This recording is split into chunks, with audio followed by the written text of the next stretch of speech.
Good afternoon, everyone. Bonjour. That's going to be my only French today. So what is it about Canada that can, make us a global powerhouse? What allows us to make that kind of a statement? What is it about? What's good about it? And is this actually a leadership position that we can maintain? That's going to be what I'll take you guys through in terms of what's going on. For the last 5-10 years, a lot of foreign governments, have been showing up here in Canada at PDAC, at CIM, numerous places. A lot of our trade commissioners as well, because they come here looking for help, looking for models and information, trying to figure out how can they duplicate, what they consider has been a success, how they can leverage it at home. Here we found ourselves really challenged in the last many years by civil society, by media, by communities to really demonstrate, what our sector brings. What is the added value? Are they getting their fair share? Often, facing fairly serious misunderstandings. And, one of the key things that always comes up is why are these junior mining companies getting a free ride, getting these tax breaks, not paying any, which really are exploration company. So that's really forced us as well across Canada, federal, provincial mining association, to really dig into this to figure out, what's our real story, because we really felt there was an underpinning story here. But obviously we didn't have a good handle, or we weren't telling it properly. So, one of the questions that comes up is, why is it we've had 100 years of mining in the Gold District in Timmins and Val-d'Or? Sure, mines open and close, but there's been steady activity. Why have we had the same thing in Sudbury on nickel? Why is, the North Shore, just working steadily in R&R? We have the same story for uranium, potash. We've had a few places where we've had, one big mine, one town, but, if you look at Bathurst or Gaspé, but, they were around for 50, 75 years. So, when you go abroad, one of the biggest concern is, okay, this mine's going to be open a short time, and then it's going to close, so, you can't depend on it. I use the analogy where I live in the North Shore of Montreal. GM built a major plant. They got $100 million subsidies. They probably produced maybe a few thousand cars, and they shut it down. And, it wasn't open for more than 4 or 5 years. In the West Island in Montreal, we had all these major buildings, thousands of people for the pharmaceutical industry. Again, major subsidies. And, you show up 5-10 years later, they're all shut down. All these people have gone somewhere else. So, my conversation is, how can you say mining is not sustainable when you look at what's happening in all those sectors? So I think, we just haven't been very good at telling our story. And part of it, I think, is understanding it. What's been a good turn, I think, for us is at least the federal government, from a global perspective, has taken on mining as what they see is a Canadian pride and an engine, for development abroad. So we've seen a lot of support in the last few years. I expect we'll still see that coming. And what we're talking about now is the Canadian brand for mining, and mining the Canadian way. And what does that mean? The analogy I use is Toyota. Maybe not as much today, but certainly, for a long time. Other companies could try to build a Toyota. They could copy their models, they could copy their design, they could copy their assembly line, automate them. They still couldn't come close to building a Toyota because, the heart of what has made Toyota successful is the culture. Well, this is something we have here. We have a culture of mining, we have a way of doing mining that is not simple to copy and even to understand. Let's see if I can. So I'm going to step back a little bit so that we can talk about, well, what is a contribution for mining in Canada? Because a lot of people don't know. The best place to get that information is on the Mining Association of Canada's website. They have a facts and figure report every year, and it's one of the best tools that we use. It's a major contributor to our GDP. If you combine it with oil and gas, we're mining on its own is about 15 times bigger than the construction industry, 3 times bigger than agriculture, and combined together, we double the ratio. A big part of the oil and gas is oil sands. So mining is oil sands. And here again, a lot of people out there don't know that, so we have to explain them what that means. So our sector is the 4th largest in Canada. And if you look at, what other sectors come first, service sector, real estate, manufacturing sectors.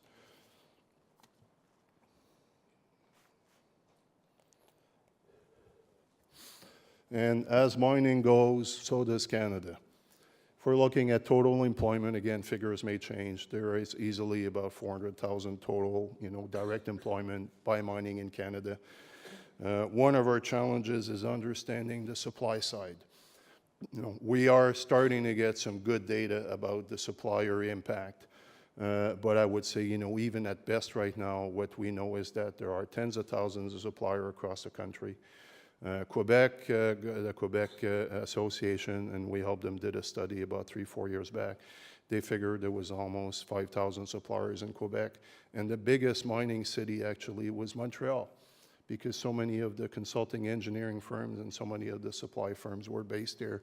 There was more employment, in Montreal than in Val-d'Or or in Sept-Îles. That was pretty useful with the local deputies when they were trying to look at, what's the impact of mining. But these are the kinds of conversation we're starting to have. But easily the ratio of direct employment to indirect is 1-to-1, and it's probably more like 2 or 3-to-1. So we're doing continued research to really establish that. Another key element is what's made us successful is our ability in Canada to develop small, medium-sized companies to support the industry. That is part of the model that we bring with us abroad more and more. So when we have conversations in Africa, in Latin America, that's becoming part of the discussion, is how do we help make that happen? And one of the ways that we've started to do that is by matching foreign business people with Canadian small, medium-sized business leaders, working with EDC, working with our trade commissioner. So keeping Canada strong also means we want to keep our supply side strong and develop export opportunities for them.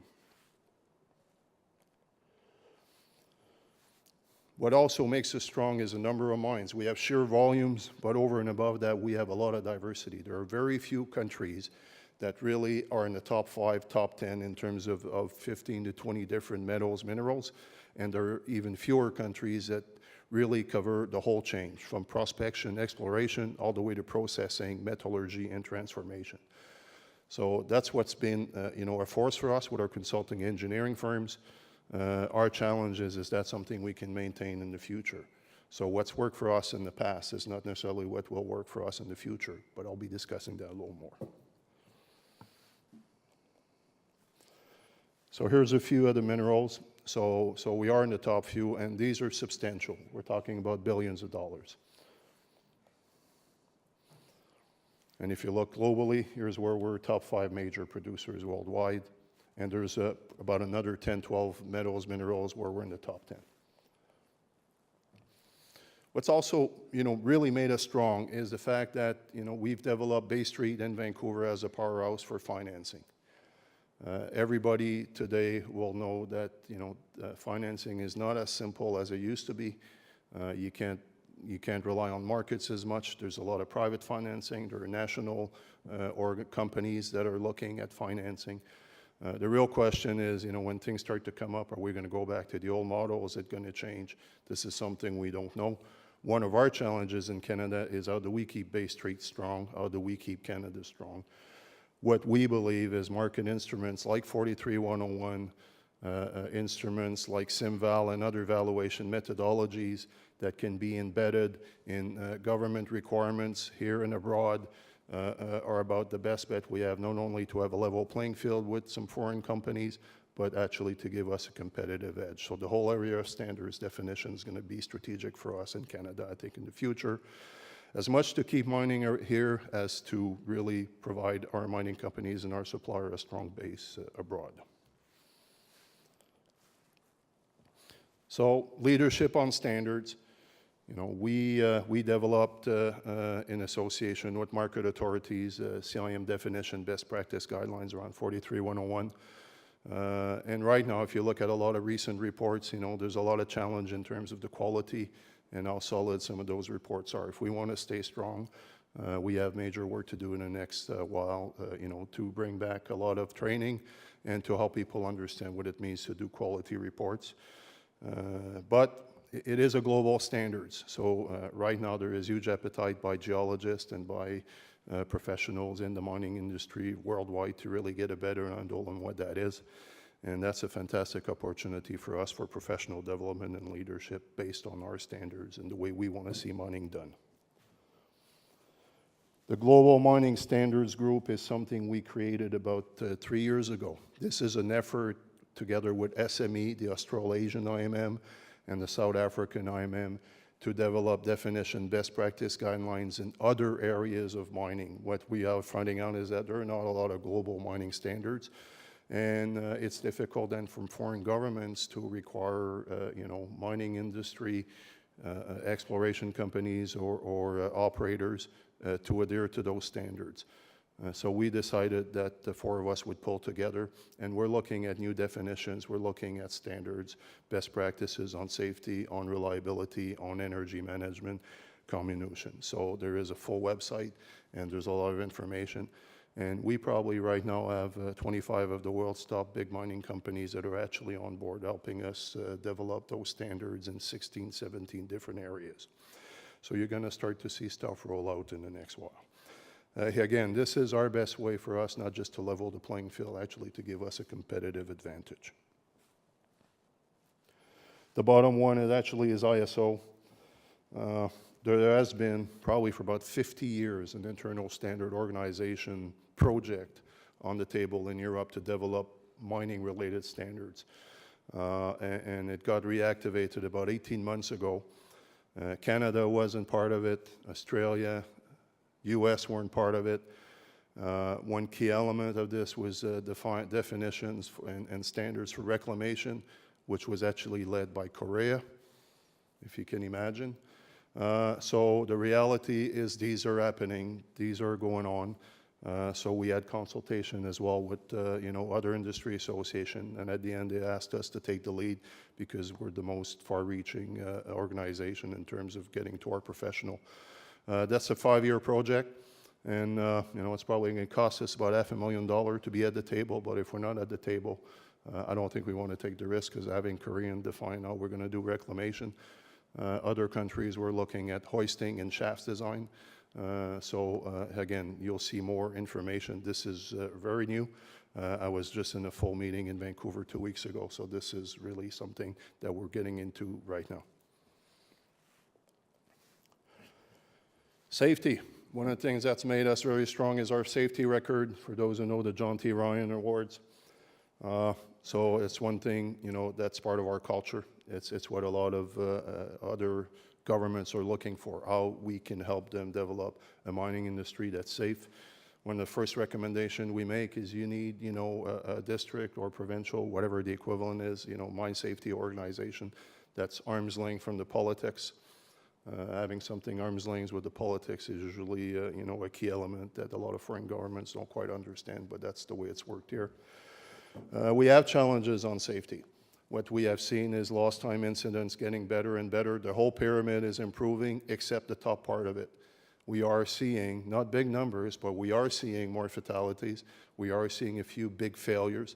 So our real question now is there something about the system that's changed that, is not allowing us to see the whole pyramid follow what we do at the bottom. So there's a lot of research going on right now to determine, is there something new in the picture? There's a number of things we can think about. There's new technology. We're losing a lot of our experienced people who probably subconsciously had developed a culture of safety habits, and we have a lot of new, young, keen, smart people, but they don't have that experience. Now, we're not sure what it is. What we have just determined is, we can't take the risk of missing out on that one, and it is part of what makes us a global leader. And the other key thing is, these are the top 10 business risks by Ernst & Young last year. It doesn't matter where you go, those management firms all have a list of similar things.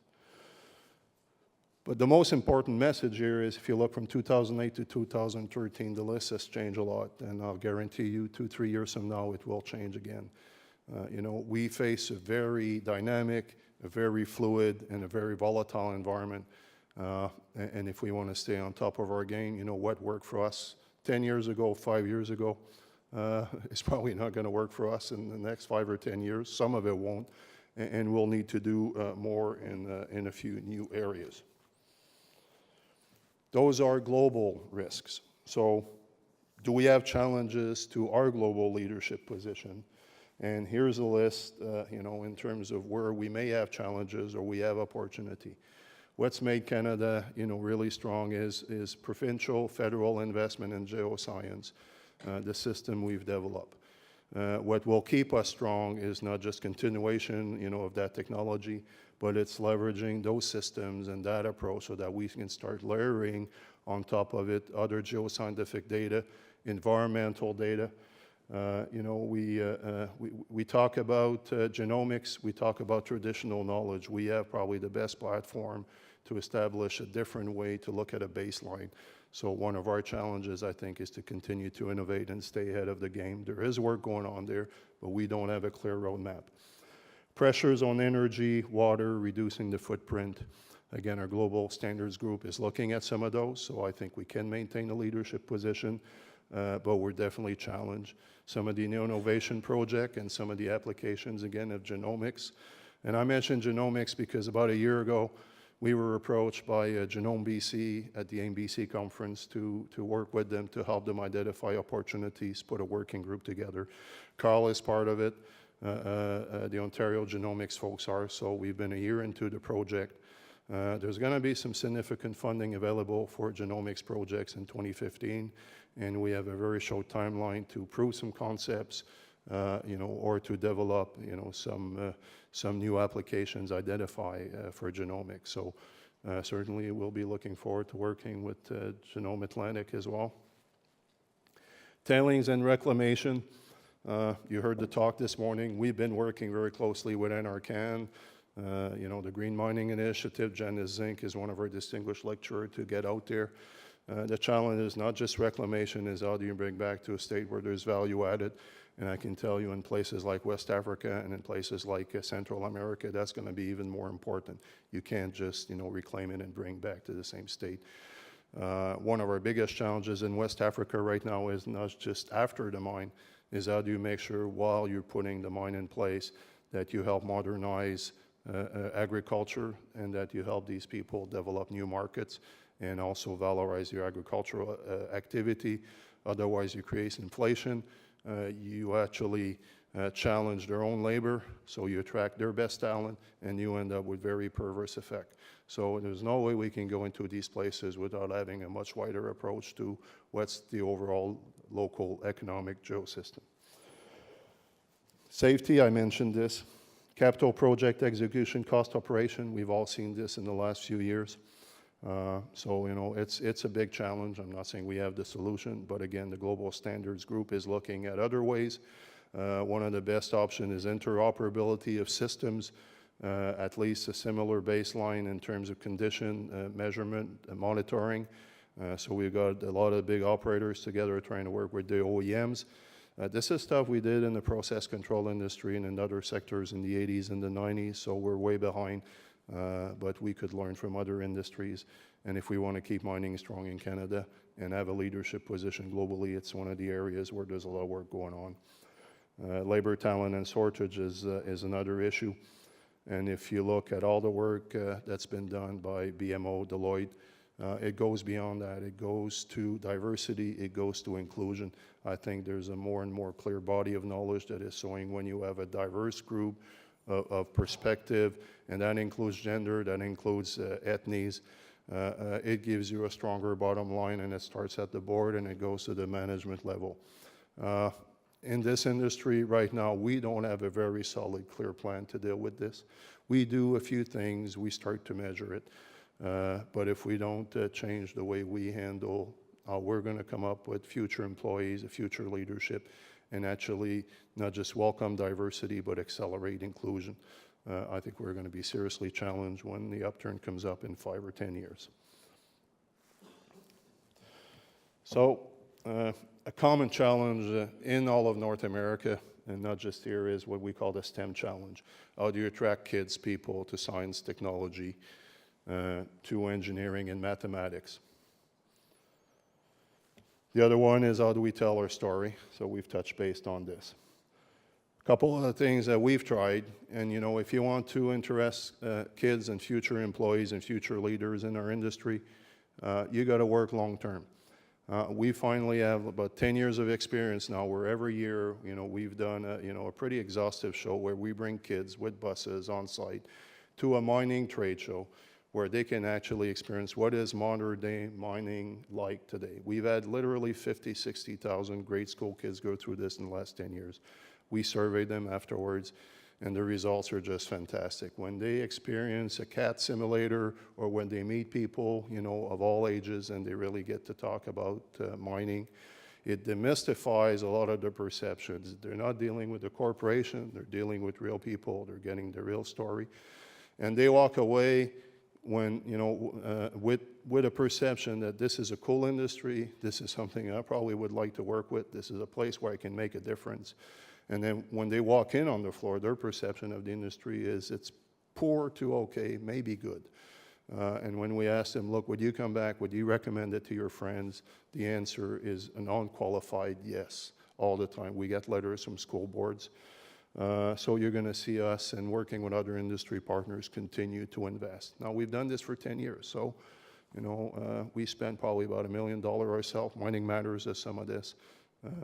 So we'll be looking here, for example, how do we work with Nova Scotia, with our mining society, with the Mining Association. Low on innovation, productivity. What you see at the bottom is really, related to genomics. So I won't go more into that. But there are new things going on as well. I mean, you probably have heard of, the recent unfortunate problems with satellites, rockets, with the last Virgin Galactic attempt, and even our latest, Comet probe that didn't quite anchor properly. Those are almost 3 failures in a month or so. But the reality is this is happening. There's major investment going on. There are bodies out there that are pure nickel, or pure other metals. And right now there's more and more private ventures investing in this. And those who are around the table arguing that will never happen will find themselves sitting down, in 5, 10, 15 years, and it will happen. So we are looking at how we keep Canada strong. Is there a guarantee that we can? We're not sure. They're big players, but at least we're trying. We know the best about geology, about extraction, about processing. We know a lot about, space, satellites. So I think we've got a lot playing for us to have a leadership role in, what will be the future of mining in space. And if you want the real stuff on the radar as well, at the bottom left, I don't know how many people have heard of, the Google glasses or, a technology that's called the Oculus Rift. Rio Tinto has used it, demos it. How many of you remember something called Second Life? Nobody? You would, Carl. How many of you have heard of the movie Avatar? Okay. What this technology is what we were trying to do almost, with Second Life way back. It's immersive technology, and what it really leads us to think is that we could end up, all of us at home, with some equipment, a few years down the road, and virtually feeling that we're all here in the same room, and probably even having a physical sense or olfactory sense. This technology is happening. This is going to totally revolutionize how we operate and how we use equipment and how we work together. And it's not science fiction. You look at the thin film, you look at the smart clothing. This is big time on the radar. And what's at the bottom right, how many people have a clue what that is? Carl, no? This is the outcome of 3D printing from the Trollbox movie. They made that movie and they make all the pieces using 3D printers. They can do stuff with animation using that technology like nobody can. I mean, we're going to end up using 3D printers for parts and for a lot of other things. It may start electromechanical. It's going to end up with biological aspects. Again, Canada has been a leader in a lot of that kind of technology. We have an opportunity to be at the front end. We're not sure how that's going to be included in mining, but we at CIM have decided that we're definitely going to have it on our radar, and we're going to see how we bring it with the collective. And if you look at the top, the top pictures, which are curved sheets of paper, cell phones, About 10 years ago, our publication committee was saying we should stop printing because everybody uses laptops and we should go electronic. And boy, 10 years ago, that would have been a huge mistake because laptops were not very conducive to reading a magazine or reading a journal. When the iPads came up and all the tablets right now, I don't read a print newspaper unless I'm on a plane at home. I read La Presse, which has got, one of the best responsive site technology. They just sold it to the Toronto Star. We're going that way, and the tablets are big right now. It's a matter of time before we end up with single sheets of paper that act like a tablet and where you can just flick the page, so you're going to have the same experience as you have in print, except it's going to have audio, video, and God knows what else. Probably God doesn't know. But this is on the radar, and what else is there that's going to be happening that I can't even show you because I don't have a clue. Carl, maybe you can chip in a few there. At the heart of all this is collaboration. We have to work together with other global associations. We work together with the Canadian Mining Innovation Council. We are looking as well at the rare earths business, and we work with NRCan on rare earths equipment, rare earths technology. The Canadian Rare Earths Element Network is being created. And a lot of people around are saying, well, will this really happen? Can we really create the final products? There's a lot of risk. Sure there is, but will there be rare earths, and is there a lot of value added? I think the answer is yes, and our decision in Canada is we want to be in that business or not. And the jury's still out, but we have an opportunity to become a leader. We are endowed in geology and in smarts and processing and manufacturing in ways that no other country is. So, after China, we could become the powerhouse as well for rare earths. And our objective is to become that powerhouse. So all these are organizations that are coming together in networks to collaborate. At the heart of this is how do we leverage as well technology. So crowdsourcing technology, open ways to share, collaborate. A couple of key things that are also important is conferences like these or major events. We used to ground ourselves in Canada more or less with our own events, and there are a lot of international conferences that bring the world's experts together. In terms of earth science, coming to Vancouver in 2018 is going to be Resourcing Future Generation, and that's an IUGS sponsor conference, which CFES and CIM are leading. So if you want to be part of developing what's the future outlook and, how is earth science, going to unfold and develop, and what's the Canadian leadership position, you want to put 2018 down in Vancouver. Similarly, short term, next May, we're going to have full sessions on genomics. We have a lot of sessions on innovation. This stuff is alive and kicking. We're going to have rare earth session. So what we're sharing with you here is stuff that is current in everything we do on an ongoing basis. And my question, my ask to you is, you have this annual conference, you have the Mining Society in Nova Scotia conference in June. So, which part of this would you like to see us bring back? Where do you want to hear speakers, or which part of these do you think you have expertise and you have experience that you want to come and share with the rest of the world?